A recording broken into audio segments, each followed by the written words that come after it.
What is going on, ladies and gentlemen? Happy Halloween. It's a Halloween episode of A Dave and a Dan. But you wouldn't know it based on any of the comments out there, because if you want a real scare, you don't have to watch any of my Halloween parodies that I've made in the past, but you can do that at any time on YouTube. You know, that you can scroll down and watch that. But there is nothing more terrifying. These people go to, Fright Fest, Halloween Horror Nights, Universal Studios. Nothing scarier if your name is Andy than peeking around that corner and looking at, oh my God, look at some of the YouTube commenters. Oh my God. I scroll slowly. Like, honestly, you know somebody peeking around the corner? That's how I peek at the YouTube comments. Dave, I don't just fucking hit it and then look, oh, that's the comment. I scroll and I'm like, oh my God, what's he going to say? Oh, he said it. He said it. He said it. I'm terrified. I cannot explain to you guys any more clearly than I did last week. There's nothing I would love more than to peruse all the player props around for you. Every last one known under the sun. I'm talking about those weird ones that are offered on weird offshore sports books. I'm happy to look at those. But unfortunately, we were cursed with something known as time. And there are only so many hours in a day. You love getting those huge Tuesday NHL slates, right? You love getting those huge Thursday slates, right? Well, do you want to know what the collateral damage of that is? Oh, yes, Dave and a Dan has to be done on Wednesday. What's usually not available on Wednesday? Oh my God, a plethora of player props. Oh, that's why he's not giving so many player props. Not because he just feels like sitting here and jingling around doing nothing. It's because they actually aren't available. Now, I will say this. If you go into the comments, yeah, sometimes it's going to be a haunted house. It's going to be like the opening credits of Tales from the Crypt, where around every corner there could be something newer and scarier. But once in a while, it's the polar opposite. It's Casper, the friendly commenter. And what do I see last week? Because, this may be a once and only time ever. I read a comment from a YouTuber. And by the way, if you're thinking right now, Andy, you think that's the best strategy, criticizing your audience? I will never give a rat's ass. I criticize my friends like this in fantasy football. You've seen me and Dave go off about the Atlanta Falcons. I'll criticize anyone, including myself.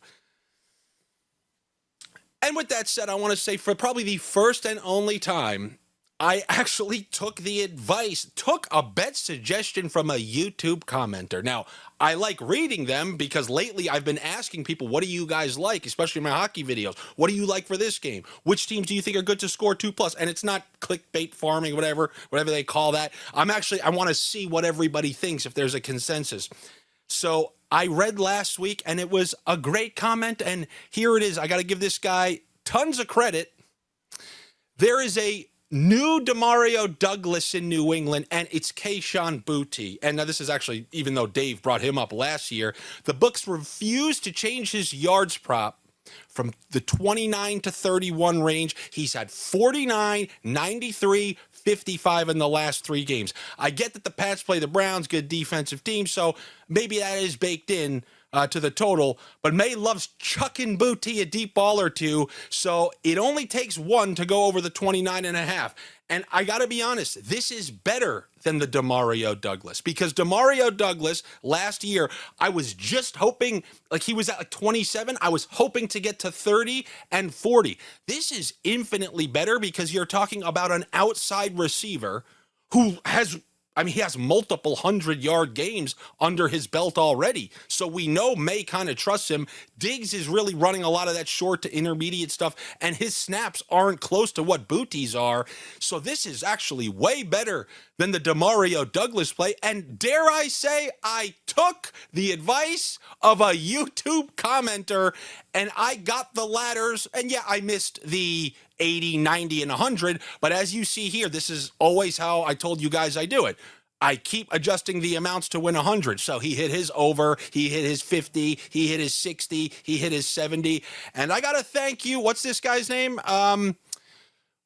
Good old Kevin. You think that's a real name or a fake name? Kevin Rory? That doesn't sound all that odd to me. I've seen crazier. I think the 9597 might be an addition, sure, but the Kevin Rory part seems legit. 95, 97. He doesn't want you to know when he was born, but he'll guarantee you it was one of those two. Might be in between. And now, what can we take Kayshon Boutte at this week? Oh, yes, that's right. We're filming on Wednesday, and the player props aren't available. I'm not doing it to screw you people out of having picks. And I always even want to remind you, I'm not a handicapper. I'm just a nonsense talker. So, I mean, I love to give you guys as many picks as possible, but I don't lose any sleep when they're not available. I will tell you this. Maybe it's not just you guys complaining. Maybe other people are complaining because there are a fair amount of player props out there this week. And don't you worry, I have some available for you. But I guess while I have this up on the screen, I could eventually stop my Halloween ranting and toss things over to Dave, who texted me about one of these teams over the weekend. And I just want to say, I never do the look at me. I take no joy in any of that stuff. I was just passionate about my opinion. I don't care. There's going to be no celebration. On to the next thing, but I'll let Dave throw his 2 cents in on it. Oh man, you're more than welcome to celebrate. This is what makes this stuff fun. You know, I'm going to be right. You're going to be right. I texted Andy, hey guys, by the way, and I had said, we should just cold open the show with me saying, well, I guess you may be right about the Atlanta Falcons. I mean, it was bad. Now, Kirk Cousins clearly I was wrong, but also Kirk Cousins, pretty bad. I mean, that dude is not that great. Not that great. You know what's going to happen though, right? The Falcons are just going to come into Gillette Stadium. They're going to trot into Foxborough and they're going to win this game outright. This is how I said last week on all of my shows. I know we have a decent crossover here. Guys watch my stuff. They watch your stuff.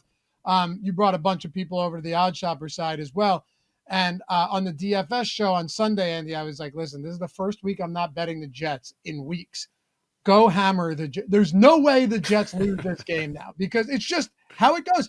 And not only did they win, but they came back from a double-digit deficit and won on a touchdown pass from Breece Hall to Mason Taylor. It was just all too perfect, man. It really was. And that's the way football goes sometimes. I've said it a bunch. There are certain teams each season that I just have a phenomenal feel for.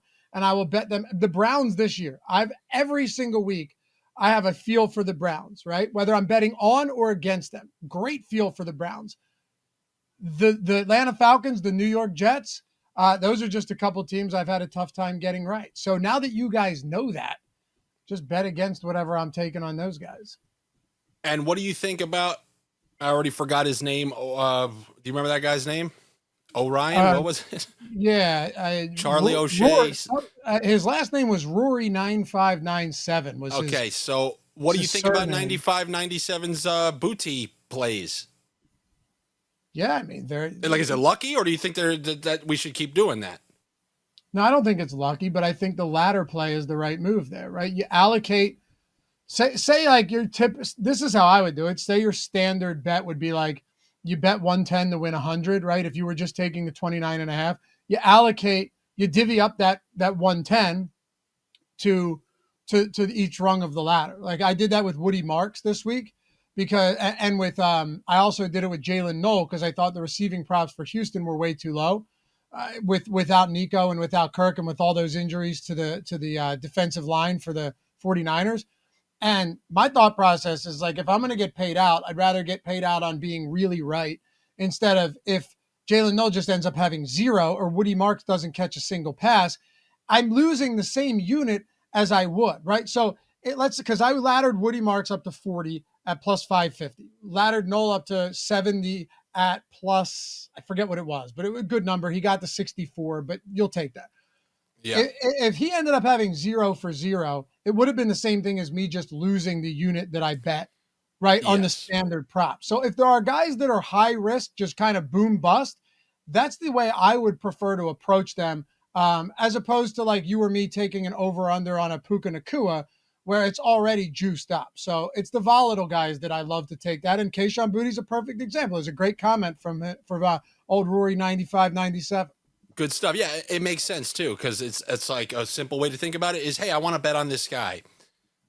But Boutte is likely to either crush it or just straight up lose. Is he ever really going to go over his yardage prop by 2 yards? Seemingly, with his route tree, That's not going to happen very frequently. So if you are going to bet that 110, yes, sprinkle it on the alts. So I do like that style of kind of betting those type of players. There are quite a few of them. I'm not going to have the audacity because I did see that the numbers are out there. Although I know we're looking for player props and the ones that are available, I would not have the audacity, other than for joking about it, to show you Jameson Williams alts this year. I mean, I feel like we just need a new name for him because I still feel like his name carries some weight.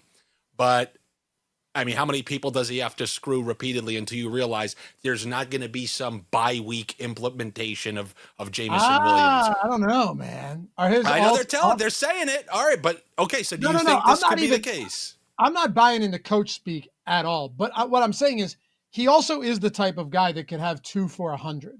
That's all I'm saying. True. Like he did it earlier this year. I think I think Jameson Williams had a game like that earlier this year where it was like 3 for 100 or something. It was 2 for 108. And yeah, you're right. Okay, you know, you're right. The question is, can that? So one thing that I like to think about when taking these guys, especially if you're a repeat taker, do the hits like with Booty? This is absolutely the case. Do the hits cover the whole stretch of alts where he had the low yardage prop? For example, they're saying Booty has had Orion 58, whatever. He said that Booty's been at 30 all year long, including last week. He's had 200-yard performance. So he's in the clear for the entire season. Like, you know, when you throw in the towel because they move his to 48 or whatever, he's a winner. Has Jameson Williams, is he a winner considering all the weeks that he's lost? As that 1 week enough to cover the entire stretch? So I think there's a simple answer for this. It depends what number you're getting it at, right? If you're getting a 100-yard alt and you're laddering up to 100, and the 100 is plus 500, no, definitely not. But if the odds have shifted, right, and the books have adjusted so much on Jameson Williams that you could ladder him up to 100 at 10 to 1, right? And even if you hit the standard, right? Like let's say you played a half a unit on, I don't know, what's his standard prop this week? Let's see. I think it's like 42 maybe, or yeah. So I'm seeing anywhere from 42 to 44 and a half. You know, if you're talking about the alts, what do we get 100 at? It's looking like on the two books I've seen plus 850. It's okay. I don't love that. It's not my favorite. But also Minnesota, man, they've really struggled to defend these deep balls lately. We saw Jalen Hurts carve them up through the air with A.J. Brown and Devonta Smith. And Hurts is a very good deep thrower. But then you saw the following week, right after that, the Chargers, man, Justin Herbert gets Joe Alt back, and they're just slinging it. Whether it was Gadsden, McConkey, it didn't matter. Had his way with them. If you're not getting pressure on the quarterback with that kind of blitz-heavy defense with Brian Flores, I think there are going to be some openings. The question is, though, to your point, like, is Jameson Williams just like, is this someone that we should be kind of adjusting down to say he's a 4 target per game guy? And if that's the case, then plus 850 is probably not enough. And let's not forget the fact that they're going to try to sell you on the Flores defense. Go look at what Goff did to them, not only on the road, but then in the second half in that final week 18 game. That defense doesn't appear to be too much for the veteran quarterbacks or no. You know, the traditional pocket passers, ones who can diagnose the line of scrimmage and what blitzes are coming and what amoeba defense they're going to throw at them. So, you know, if you do believe pass block, like they can pick up a blitz on the line, you know? Yeah. Which means that with the Vikings having a new quarterback in there, J.J. McCarthy, one who didn't inspire a ton of confidence when he was starting, and a team that's potentially trailing, yeah, you might not be so happy that I haven't given you props on weeks when they haven't been available, but there are a few available, and a guy who has returned to the lineup. And I'm not saying that this is my favorite play, but when you look at how much McCarthy struggled, it's a receiver who, I mean, he hit his over in his first week back. You know, maybe re-injury risk is always something, but the reason I wanted to bring it up is because I'm going to give you guys one of my Andy tricks.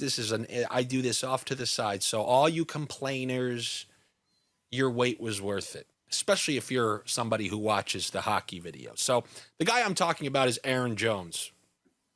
Aaron Jones, his receiving yardage, I think it's 13.5 or 12.5. I think it's a decent bet, but McCarthy's so bad, I don't even know if I trust him to get it to Aaron Jones. My thought is he's going to be a panicker and dump a couple off to Jones. I don't know if Mason has been wearing down because they gave him so much work, but they seem to really want to use Jones a lot last week. So if that continues, I think he will have his fair share of opportunities, especially if they're trailing from behind, couple second half checkdowns or whatever. So if you're one of those people who I call plus money or I'm not even looking, and you need to see a plus in front of something, and you want to chop down one of these minus 110 bets, minus 115 bets, because you hate the fact that it doesn't start with a plus. One of my all-time scam tricks, and this is going to show who watches my content, because some of you are going to get to benefit from this. If you know hockey, Dave, interestingly enough, basketball better, but hockey knowledge guy. You take somebody on a team's second power play, specifically, it's not on every single site, but enough sites.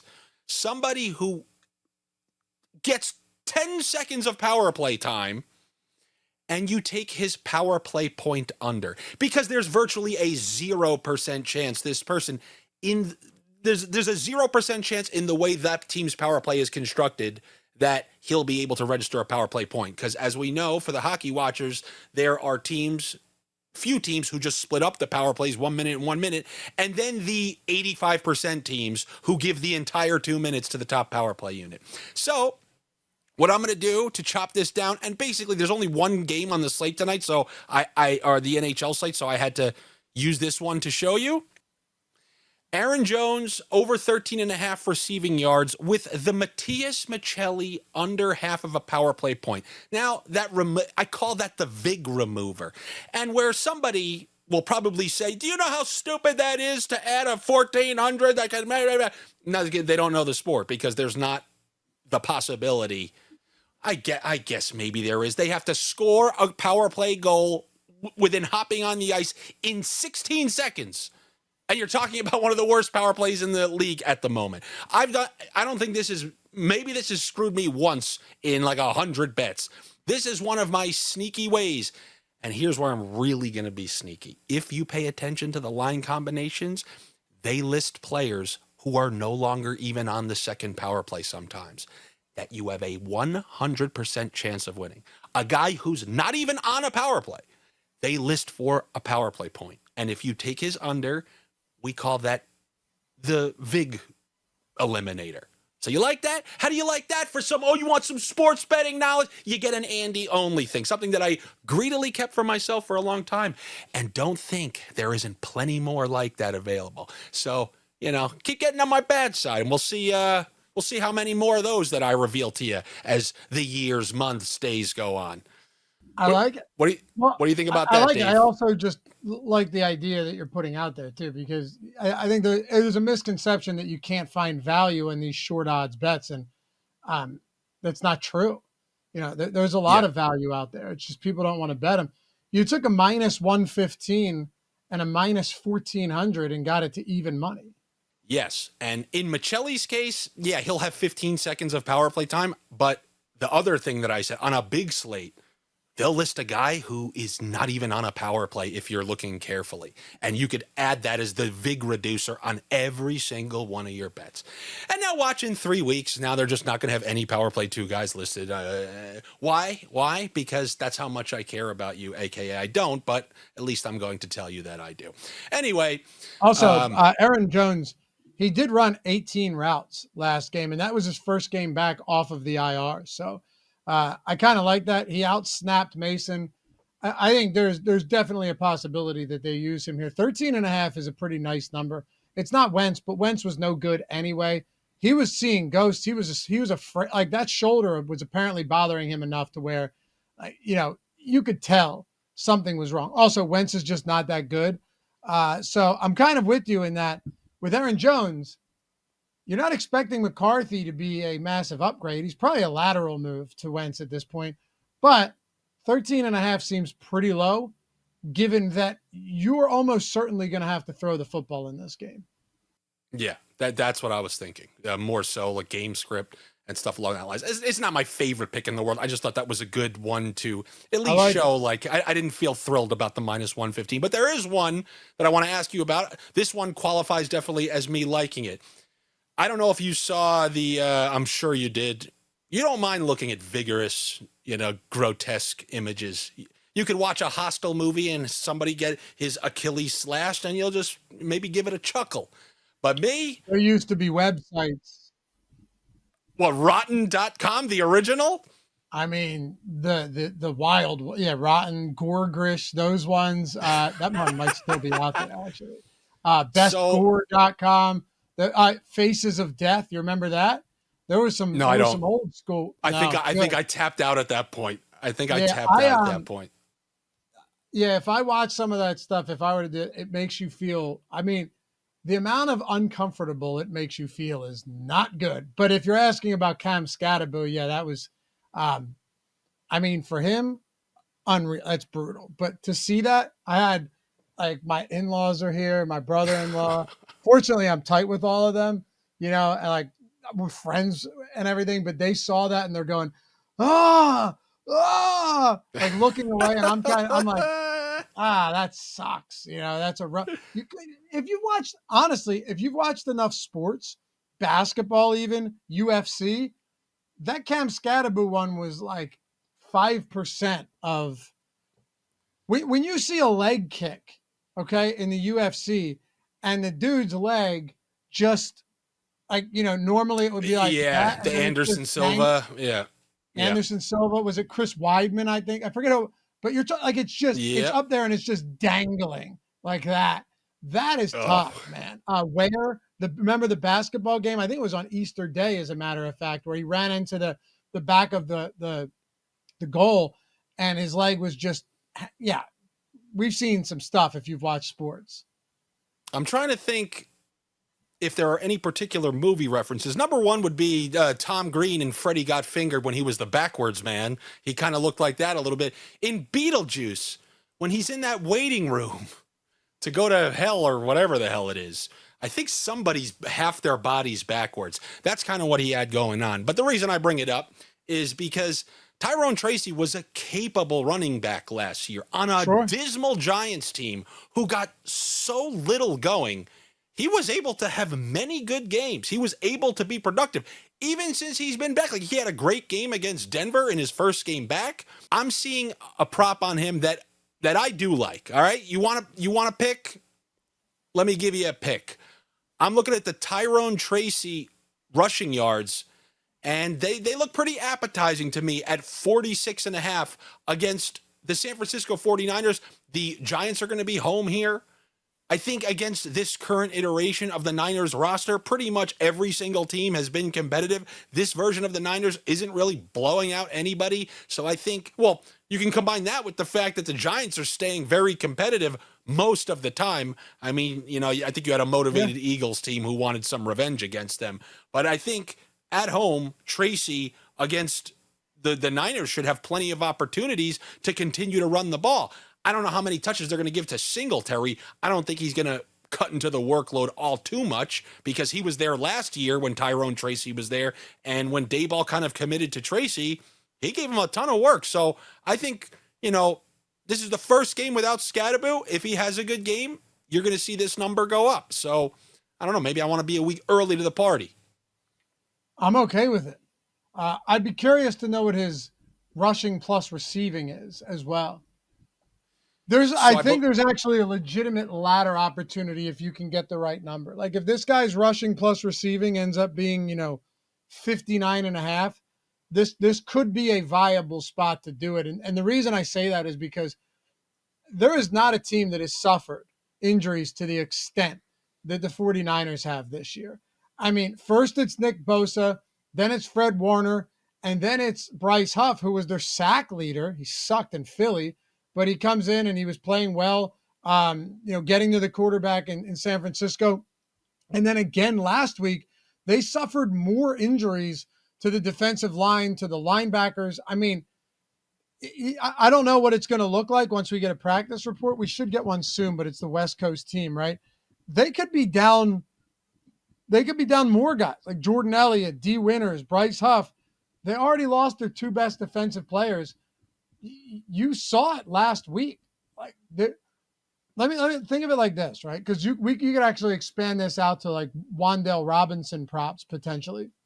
When you look last week, the biggest weakness, I mean, the most glaring weakness for Houston all year long is not their defense. They have a spectacular defense. Derek Stingley can erase opposing wide receivers. They have a great pass rush. They're good. Nico Collins is good. I like Woody Marks as well. Their offensive line is terrible, Andy. I mean, it's bad. Oh, the worst. Right? And they got the Broncos this week, and the Broncos can rush 4 and get more pressure than any team in the league. So that should be an interesting experience. But last week, what happened? You go up against a hamstrung, like skeleton crew defense for San Francisco, and now CJ Stroud actually has time. And they're crediting all of this to the offensive line on like in media reports and stuff. But you have to also think like they're so banged up in San Francisco that this is finally an opportunity to make their line look good. So if you have something similar here again and they're down all of these players, San Francisco competes, and you got to give Shanahan's team credit for that. But you can only suffer so many injuries on defense before you can't get to the quarterback and before you can't stop the run. And I think we saw a lot of that last week in Houston, and that was a perfect example because their O-line's terrible.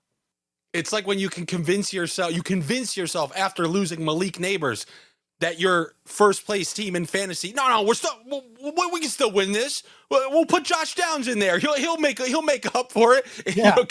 There's only so many you can lose until look, you're just not the favorite anymore. You've lost too many players, and yeah, that's been the case with the San Francisco 49ers. Now, there's one game, the marquee matchup on the slate, where we do have a good amount of player props listed, and I just want to, I guess, get your take on this game in general, and that obviously is going to be the yearly Buffalo Bills Kansas City Chiefs matchup. Now, I think in the previous couple of regular seasons, maybe the previous 2 regular seasons, I think the Bills have been favored in the regular season matchup. They've won 4 straight regular season games, if I'm not mistaken. I don't know if it was, I'm pretty sure it's 4 straight regular season games against the Chiefs.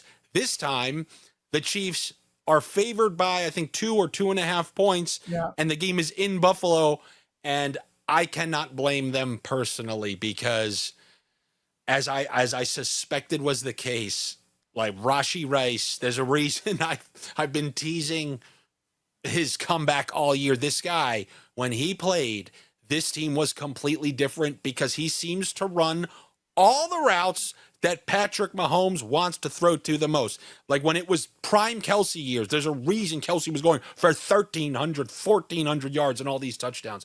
He loves that intermediate area of the field, and then that will open up the however many shots he wants to take per game. And R.Rice just changes the entire dynamic. Worthy changed the dynamic a little bit, and now Rashi has taken it to another level. I don't know how many straight games it's like with 30-something points or whatever now that the Chiefs have put up. So what are you feeling here in this game? Is that the common sentiment now? And now you're going to see, with everybody kind of down on Buffalo for, I guess some deserved reasons, you're going to see their best punch of the entire season? I mean, you saw it last week where James Cook just annihilated Carolina, and it's not a huge surprise. These types of games I generally stay away from. When you have these two wildly evenly matched teams, and a lot of people would say that Kansas City is a better overall team than Buffalo, to which I would agree. But Buffalo's also at home, and I was seeing them 2.5 point dogs here. If I were betting this, I would take the points with Buffalo, I think. But to your point on Rice, I mean, this is the type of game where you pepper a guy like Rice. It is. That's every game for Mahomes. There's never been a game he won't pepper this guy. Yeah, for sure. I guess what I'm saying is like last week and the week before, even though Rice was clearly involved. I mean, the fact that he had 10 and 9 targets in 2 games that they won by a combined, let's see what it was, a combined 51 points. right? Yeah, 51 points. They won their last 2 games by a combined, and he still had 19 total targets. The fact that, what's his reception prop? 6.5, I think. Yes, and I guess I will bring that up here because my particular belief is there is no number too high for R.Rice this Okay. week So because you're going to if ladder the receptions. there's no end. There's no end to how much, whatever the matter, you're going to give me 16 catches? They're going to allow me to do that? I'm putting a little bit on that because the most pass heavy team in the entire NFL just lost their one running back who can actually at least spring a 15-yard run every once in a while. They are now down to Kareem Hunt, who is just straight up. He's good at 1 yard, touchdown runs and short yardage stuff, but in no way can he be a guy that's going to just sustain a considerable amount of offense. At least with Pacheco, which is why I liked his over on rushing on Monday night. He can get you he's been averaging over 4 yards per carry in these last couple of games. But Kareem Hunt, they know he's dusted now, which is why he only does those short yardage runs. And then their other running back is Brashard Smith, who we've obviously been talking about receiving out of the backfield. So I think now that presents even more opportunities in a matchup where they're just going to want to score as much as possible because of how these two teams have played each other in the past. R.Rice, 7 catches. In his first 2 games back, he got up to, I believe, 8 and 9, was it? I think he has 17 catches in 2 games, and that's exactly what he was doing in his 3 games beforehand. He never doesn't do this, and if this is going to be the first game that he's held to 5 catches, so be it. But the way they're playing right now, without even Pacheco there to take as many carries as he has had, in a game where I think they're going to be chucking, there's no number that's too high because I'll take his over on receiving prop, which I have right here, and I think that's fair. But as you see, he runs all those intermediate routes, which is why he hasn't topped 100 yards. But he has topped 8 catches, I think, in both of the games. So Rice, those receptions is kind of where I want to go here. Yeah, think about it. He's targeted right now on 34% of routes run, which is a very high number. The only guy you're going to find higher than that over the past couple of weeks is Jamar Chase, and that's just like otherworldly type of numbers. But also a near 30% target share on a Chiefs offense that, has a lot of guys who get on the field and get looks, almost 30%. If you look at the target shares for this team before Rice came back, was anybody above like 18%? It wasn't Kelsey, it wasn't Thornton, it wasn't Hollywood Brown, it wasn't even Xavier Worthy. So yeah, you're right. Xavier Worthy is a good player. Travis Kelsey, still at his older age, football terms, still a good player. Rice is the player. Like, that is the guy that Travis Kelce, 29% target share in the 2 weeks he's been back, 34% targets per route run. I'm with you. In a game like this, especially knowing that the Buffalo Bills are very capable of running the football. And you know who isn't that capable of running the football? The Kansas City Chiefs. Pacheco's dealing with a knee injury as well. So that leaves you with Brashard Smith, a late round rookie, and Kareem Hunt, who I understand he scored 2 times last week, but he is pretty dusty at this point. Oh, the dustiest. Yeah, right. And a lot of times they'll use guys like Rice kind of as an extension of the run game because he's so good after the catch, right? Like, Mahomes can still scramble and run. He's doing it better than he's ever done before. And Rice is the type of guy, like, you can give it to him 5 yards deep and he's picking up 25 each time.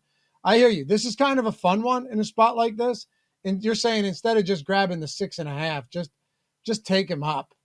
This is the only time you will rarely, other than running backs who are set at like 1.5, and you'll see me go to like 2 and then 3 and 4.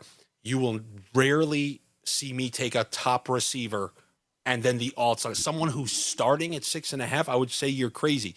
It's this particular scenario where, if you watch these Chiefs closely from the end of 2 seasons ago on, every game where Rice was in there, he's peppered to a degree where it's ridiculous. I saw that if he continues what he kind of did these first 2 games, he's up there with JSN and Puka Nakua in terms of points per game when it comes to fantasy. Like you're talking about ultra elite, ridiculous production. And it's just because like you're not seeing him run any sideline. They're just going to use other receivers to clear it out. Use Hollywood Brown, who had 0 catches now the other night, to clear things out. Use Xavier Worthy, maybe, at the line of scrimmage, which brings me to something else that I want to talk about. Without Isaiah Pacheco, they are going to need to find some extensions of the run game. Now, I think this was chalky a few weeks ago when he came back and everyone was excited to just start clicking Worthy. However, because they don't have any dynamic running backs this week, I mean, we'll see what Brashard Smith can offer, but he's like a little scat back type of player. But I saw the 3.5 rush yards for Xavier Worthy, and I'll be damned if you tell me that they don't try 1 or 2 reverses or something like that using Worthy in this game, or something where maybe he just catches a backward pass immediately and starts running up the field. So 3.5 rushing yards on a week without Isaiah Pacheco. Yeah, throw me in on that. A lot of Chiefs bets for me in here. Interesting. Do you have anything on the Bills on the other side then? The only thing that I saw that I like on the Bills, just because he just does nothing, and he has no trust of Josh Allen, and he isn't able to win those one-on-one balls that everybody thought he was going to be able to win. So on the Bill side, I noticed the Keon Coleman. I would take his under. And then Dalton Kincaid is the type of guy that should have a decent game against the Chiefs. The Chiefs who are, pretty good against wide receivers, and Kincaid's involvement increasing this year. I think they're going to need him in this game. I mean, if you see the Chiefs scoring touchdowns and then the Bills immediately just can't stick with James Cook, this is all very contingent on the first quarter of this game. If the Chiefs come out and start scoring, and the Bills kind of have to become the team they were a few years ago and just start chucking it, there's no digs. It's going to be interesting if that happens. But then, if they're able to run the ball early and they're playing with the lead, like there are 2 versions of this game. And I know you can say that about anything, but I think the 2 versions are drastically different depending on who takes a lead early. So I don't know. I guess I'm thinking the Chiefs are going to continue to put up points because we've seen teams move the ball on Buffalo. I mean, they had a good game against Andy Dalton last week, but I think the Chiefs are going to be able to put up points and move the ball. And if that's the case, I think Josh Allen's going to have to throw. I don't trust Keon Coleman, but I think Dalton Kincaid has a little Jennifer Lopez, as I like to call it. If you had my love and I gave you all my trust, would you throw to me? And that's what I think Josh Allen has done with Kincaid this year. And I think he'll continue to do it. And obviously, Shakir, he's always going to be a factor over the middle, and he's going to get his fair share. But I guess if I had to pick 2 picks from the Buffalo side, it'd be the under on Coleman, over on Kincaid. Okay. I'm a fan of Kincaid too. So it's just, can he stay healthy? While you were talking about Kincaid and, of course, shorting Keon Coleman, which I really like, by the way, especially if he sees a lot of, Trent McDuffie on the outside. That makes a lot of sense. The one spot I was looking for, I wanted to see if there was anything up for Brock Bowers. And so far there isn't, but he's expected back. We may get some value on him. So, of course, it's not actionable right now, as Andy astutely and passionately pointed out at the top of the show. We record this on Wednesday afternoon, and we are at the mercy of what the books are willing to release.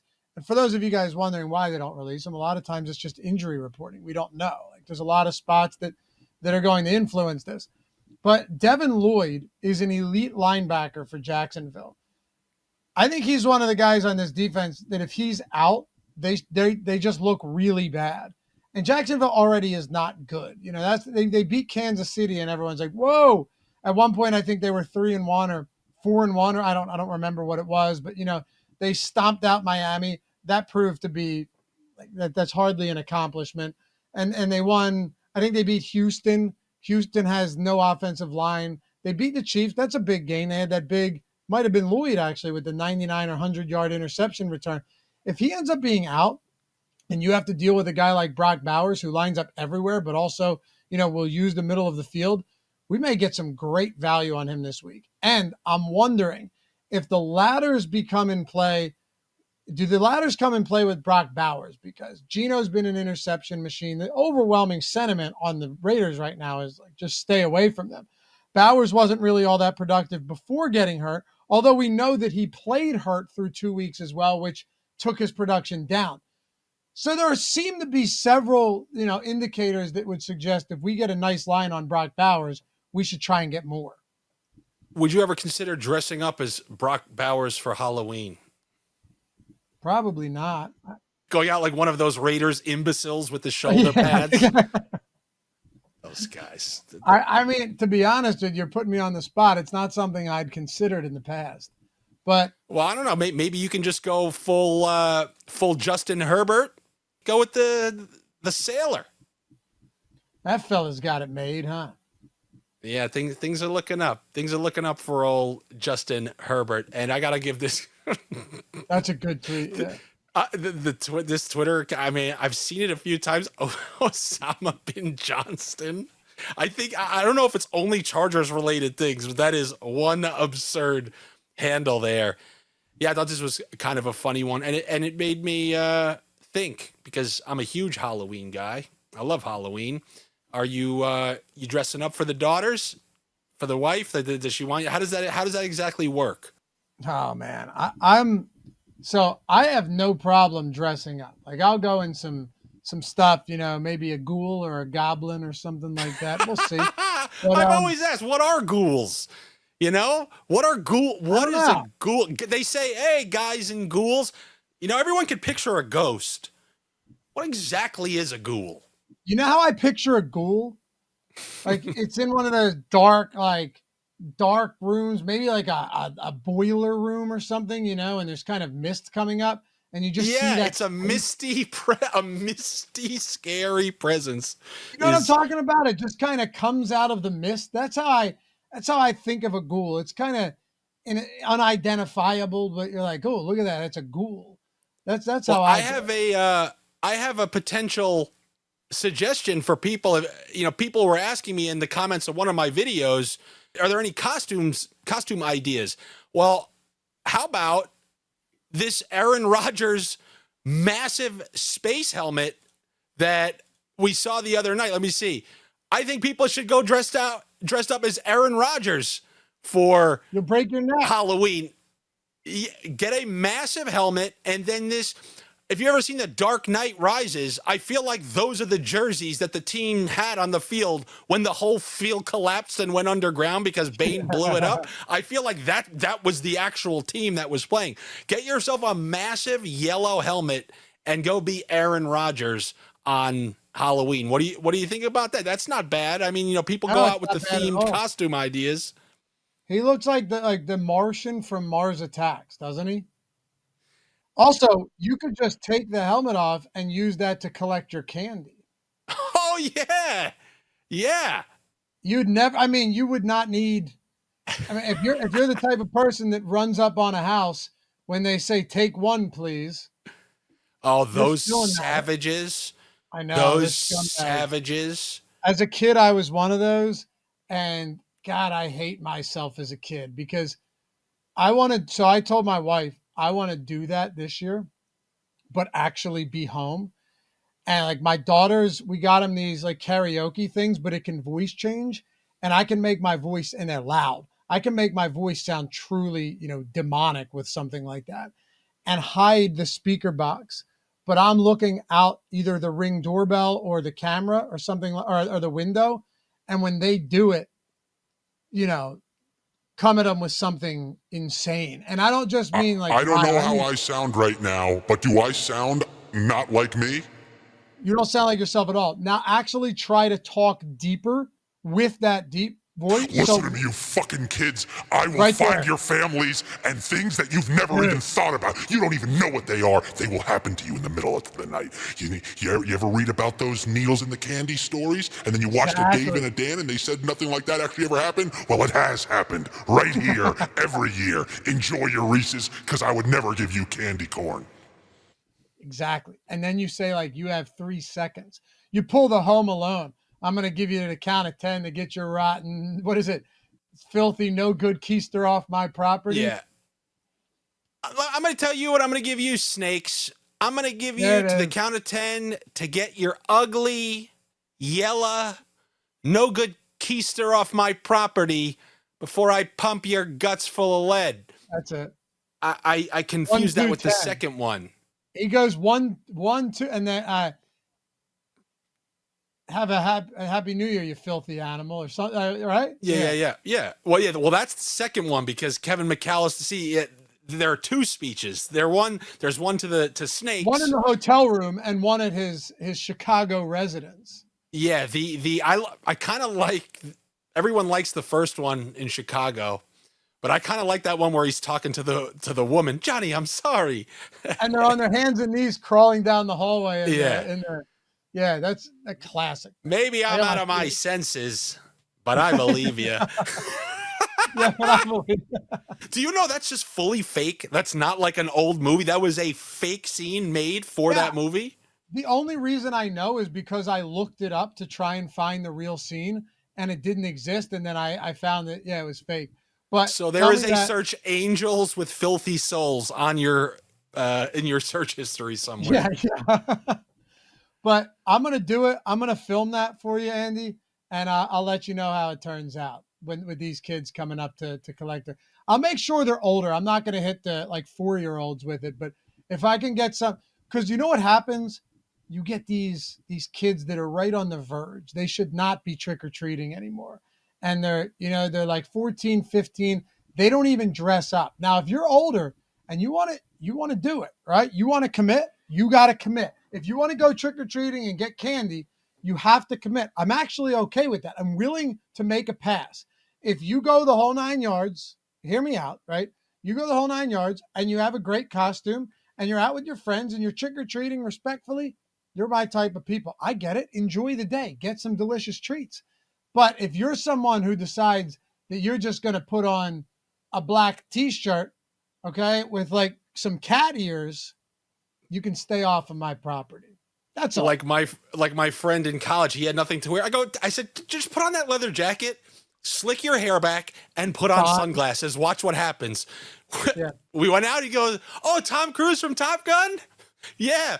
Oh, you James Dean? Yeah. The font? Yeah." People just make up who you are, and you let them fill in the blank. Right. So if somebody who's on that fringe, I mean, you're being I'm just going to chalk it up to having daughters and you just want to be some semblance of a good human being. But if you're rolling up here, 14, 15, you literally can be in the military in 2 years.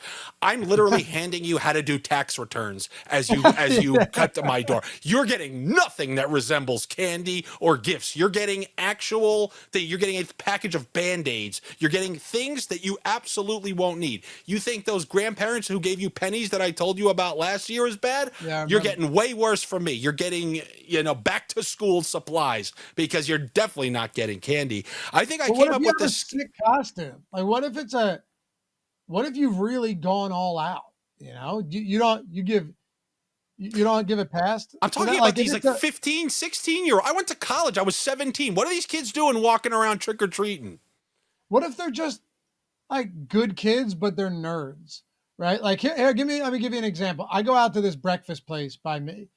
I take the girls almost every Saturday. It's great, right? Quick service. Everyone there is lovely. They all know me. It's the best, man. It's not like one of those chain breakfast places that charge you $30 for an Eggs Benedict. None of that. So when I see these large groups of kids sometimes on a Saturday waiting for a table, I go, here we go, But then I started seeing recurring group, and it was like the high school band, okay? Certainly not a group that I would have ever wanted to be in or could have imagined being in. But this big group of 12 sitting right next to me, didn't know who they were at first, ended up being the most respectful kids. They're nerds, but they're good nerds. They're good for society. Those people are good. Those type of nerds, the nerd collective, right? That comes in and knows how to behave themselves and knows how to, at 16, 15 years old, those people, as I get older, I start saying, those are good for society. Me, when I was 15, 16, I was a plague, a scourge on society. So if you get a group of nerds that walk up and they're all head to toe dressed up for Halloween, I'm giving them some candy. They make society While you were saying that, I'm sorry. I just thought of what I'm going to do. So the bowl's going out there. is going to say, please take one, ... but I won't be mad at you if you take two, ... but let's be honest, 3 is definitely greedy. It's going to say that whole thing. Do it. Yep, that's great. That's. I think that's what I'm going to do. And that's how we're going to end here. But I do want to say, and I'll remind you guys on my hockey video, every year, I encourage you guys to dress up on Halloween and then do an outro to any one of my videos and do the stuff that I hate doing. And then we're going to feature or I will feature your costume at the end of the video. And I obviously pray that everybody dresses up as pirates, as a couple people did last year. That's where good. You get to say, yeah, they get to say, you know, like a pirate paw. I'm here just with my pirate parlays. Click this, click that. So any sort of costume, it doesn't have to be though. All right, I dressed up as Gold Dust one year. You can dress up as anything. I'm a big Halloween guy. I'll use it on Valentine's Day. I'll use it on any given day. You dress up for Halloween, shoot an outro. Look, I'm not expecting you to be Tom Cruise here, even though you can be if you just put on a leather jacket and slick your hair back with glasses. You can give the worst performance ever. You make that effort, it's going at the end of the videos. And that is how we're going to end this week 9. Rashi plus 3? Rashi plus 2. Yeah, like how I said the BC era. Rashi plus 2, week 9 here in the NFL. Dave, if there's any... Oh, remind everybody, you know, they may not have enough picks to quench their monstrous Halloween thirst. They want every bowl of candy's worth of picks, and I'm sure you have some over there on Tails. So just once again, remind them where to go. Yeah, man. Tails.bet or download the app. We got a pretty sleek app right now. Check it out. All my bets are free all season long. Never charge you a cent for them. And we're having a nice year, Andy, so we'll see if we can keep it going. But anyway, they're all free. Come follow me. Andy's kind enough to put the link in the description, so you can jump right over there, download the app, hop on in, follow me, turn on notifications, and I'm at Laffy_D on Twitter. I love that idea, by the way, for the outro. I may have to, I'm not going to steal that, but I might do something for the DFS audience, see if we can get them involved. That's a really good idea. And here's why I never worried about people stealing my shit. I'm not, but I don't want, Andy, I just don't want to steal it. I like to consider myself creative enough to not just don't think of this as a you thing. Think of this as a me thing. I don't want to steal it from you because it's such a good idea. I'll repurpose it. How about that? The repurposing? Yeah, the grand repurposing I'll put it of in 2025. Record the intro, and I'll put it at the beginning of the video. Yeah. As you saw while you were speaking, because I'm such a piece of garbage and was half listening, really 25% listening, and coming up with that whole paragraph I was going to write about the Halloween cat. My mind is the opening credits of Tales from the Crypt. These things just, they come pouring out. So there will always be another one. By the time you're shooting those outros, Lord knows what I'm going to be talking about next. So repurpose it all you want. And then you guys do a favor. You demanded picks. You got picks. So now here's what you do. You do all the things that help out. You like, you comment, but you really want to know what I want you to do? Hit that hype button. I know you only get like 4 a week or whatever. I want all 4 of them. I want all 4 of them right now. You want picks? I want all your hype. Give me all your hypes. But in all honesty, I think they're helping more people see my videos. So when you do that, I'm very appreciative. Are other people asking that? Or I don't watch anything. I don't watch anything because I have no time. That's why you don't get more player props most of the time, because I'm all doing NHL stuff to the left, to the right.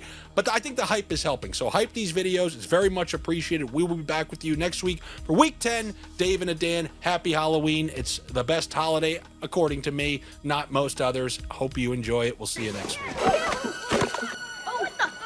Hey, sorry about that. I don't know what happened. I really don't know what happened. I took her to a nice restaurant. It's not like I'm going to take her to the Magic Johnson Theater. Well, I thought she had a good time. Her body language suggested that she was having a good time. Yet I go home and I check her Bumble profile and there's new pictures on there. What do you mean, so what? You think someone just goes out with someone they met online, has a great time, and thinks, oh, let me go home and just change my profile pictures? No, that's a clear indicator she had an awful time. No, it's not me.